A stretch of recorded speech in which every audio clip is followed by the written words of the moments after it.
What we're seeing right now with earnings, first off, AI remains hot, as we know. We saw what happened with Palantir stock. We saw what happened with ARM Holdings stock.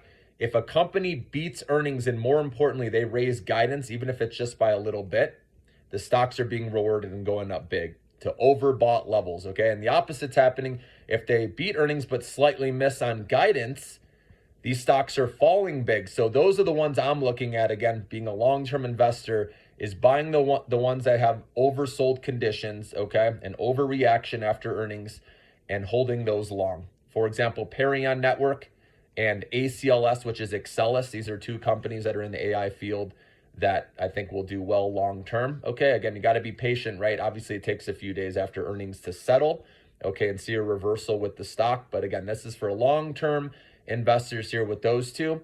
And then we've seen Palantir, right?